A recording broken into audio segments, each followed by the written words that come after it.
This is Sneha Biswas, and you're watching ETimes. So today we have the very gorgeous and the very lovely Banita Sandhu with us. So how are you today? Hi, I'm well, thank you. How are you? All good, all good. And you know what? Like, let me just start by talking about your performance because, like, I mean, the Twitter is buzzing with so many good reviews and everything. So, like, how is it going on with you? How has been the response so far? It's been incredible. It's honestly exceeded my expectations. I knew, with Vicky and Shoojit, so it was going to be a good movie. But even the film exceeded my expectations. I think they've just taken it to another level, and I really didn't expect the response to my role at all. So to know it's touched so many hearts really makes me feel happy and warm inside. Yeah, especially because now the film has made it to Oscars, you know. So it's one of the entries from India. So like it's really amazing, right? Yeah, I'm literally knocking on wood. But yeah, no, it's Oh, incredible. I didn't yeah. expect this at all. So like, tell me, how did you prepare for your role? Was there any specific thing that you wanted to do for yourself? I think in terms of prep, Shujitsu made it clear to me that I'm playing a deaf and mute character. So the first thing I had to do was obviously learn ISL, Indian Sign Language, and then obviously it's set 100 years ago. It's set in Punjab and Amritsar, so we kind of had to localize it and make it seem authentic to that Mm-hmm. region. So I came to Amritsar about a week before shoot, and I had a great tutor called Neelam, and Neelam ji also is a teacher at the Pingalwara School for the Deaf and Mute. So for that whole week, I was at the school almost every day, interacting with the kids there, observing them, just talking with them, hanging with them. I brought some of them to set, which was really nice a couple of times. So they got to kind of see my side of things and what we were doing, and they would tell Mm-hmm. me if I did something right, if I did something wrong. So it That's was nice. yeah, so that was kind of the challenging part is learning, Mm-hmm. some language and making it authentic. But other than that, I think Shujitsu really gave me the space to play and to interact with Vicky. And a lot of the moments we captured were improvised, or he would just set up a moment and we would be interacting, and it just so happened there were cameras there kind of capturing those moments. So it was a really lovely experience.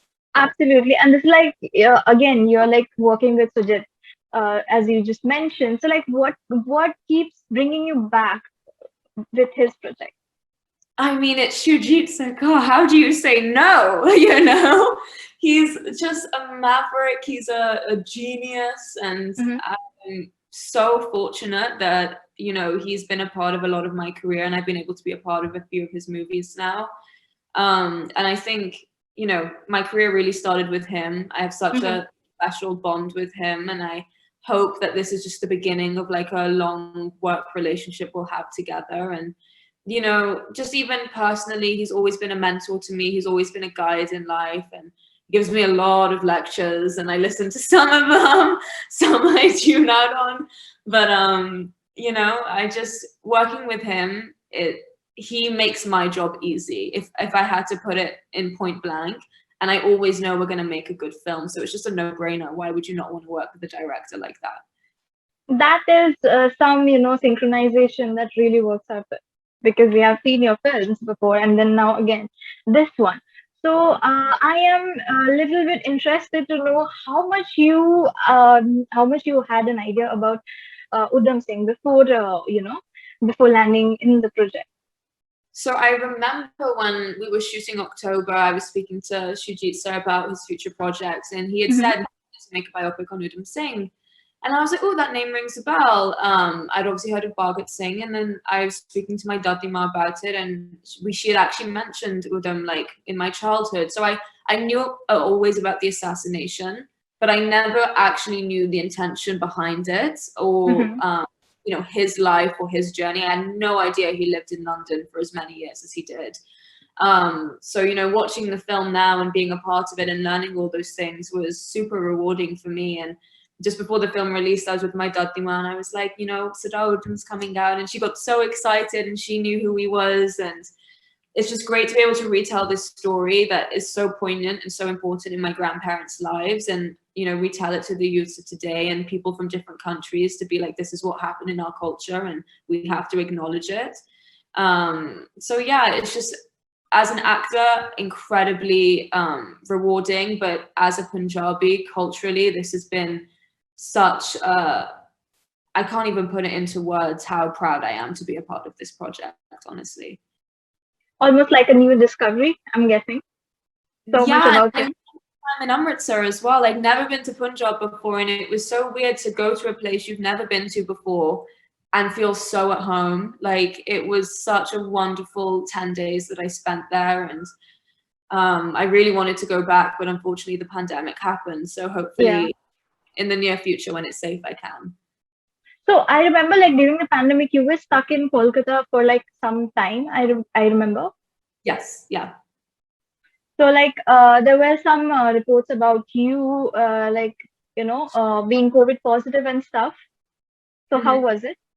I wasn't. I was COVID negative, actually. I was testing Mhm, negative the whole time, but it mhm, was around the time when there was a dangerous variant from the UK, and I was mhm. coming from the UK, so there were certain protocols we had to follow, and I adhered to all the government guidelines. And at the end of the day, everyone's safety is much more important than you know me being quarantined for 2 weeks. Yeah, So if there absolutely. was a sacrifice I had to make for the safety of everyone else as well as my own, I would do it 100 times over. Yeah, it makes sense. Absolutely. And so coming back to the film, can you describe how was it working with Vicky Kaushal? That's how I would describe Look it. at your smile. Oh my God, he's just one of the best, like one of the best talents we have in India. To say I've been able to share screen space with him was Hmm. incredible. Just watching him on set, I learned so much as an actor, let alone, being able to act with him. I remember after I'd shot, my friends asked me how was it working with Vicky, and I would always say I felt kind of intimidated because he's so talented. Oh, But then you couldn't be intimidated for long because he's such a genuine, lovely human being and so sweet, and he makes everyone feel so comfortable. So just blissful experience, and he really is the heart and soul of this movie, and he deserves all the love he's getting. I'm so proud of him. yeah, he has been the focus point of the film. That's absolutely correct. And especially like coming back to your role in the film, So you had a very limited screen time. So I would like to ask you, when it comes to selecting your project, what do you prefer focusing on, like the screen time or the script? Like how do you select your roles? I think I've always in my career lived by the motto that an actor serves a film, the film doesn't serve an actor. And I would much rather have smaller roles in masterpieces and amazing Hmm. movies like this than a big role in something rubbish, if I'm being completely honest. I think Hmm. it's a lot more creatively satisfying and fulfilling. And for me, I do films because I want to work with good teams, and I want to learn, and I want to grow my craft. And I think that's the best way you can do it when you're getting to work with a team like this. Everyone's at the top of their game. Even if that means I was only shooting for 4 or 5 days, what I Hmm. learned on that set will stay with me for life, and it's helped me grow as an actor. So yeah, I guess I just want to tell good stories, and I want to make good content, and I want to learn and grow as an actor. So that's kind of the motive behind me choosing projects. That absolutely makes sense. And that actually brings me to my next question. And that is, what about your next films, your next projects? I have a movie called Kavita and Teresa on the life of Mother Teresa coming out. Mm-hmm. Um, Hopefully, we'll have a release date soon. So as soon as I know, I'll let you know. Sure, And please. there's another Hindi language film that I shot over summer, which I think is releasing early next year, but I'm not allowed to say anything on it apart from the fact it's a great cast, and I'm really excited for that to release as well. We totally respect your privacy. And I hope we'll connect soon, about your projects and everything. And like right now, I can just say congratulations to you for such an amazing performance. Thank you so much. Thank you for this interview as well. Have a good day. Bye. You too. Bye.